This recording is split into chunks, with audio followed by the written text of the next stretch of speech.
म्हणून हॅलो आईला विचार तुमचं स्वागत आहे ना. साई आईला आणि विचार. आपल्या चॅनेलवरती.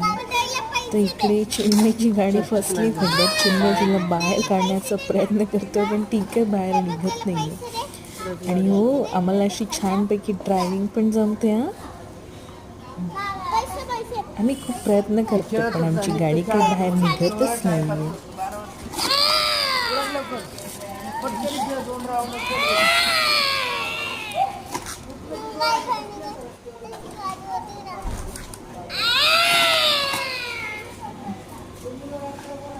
आणि आता बघतोय गाडी कुठे अडकली. आता मला हिला बाहेर काढायचं आहे. बघत राहा साई आणि चिन्मयची मस्ती. थंडी आहे पण आम्हाला खेळायचंच आहे.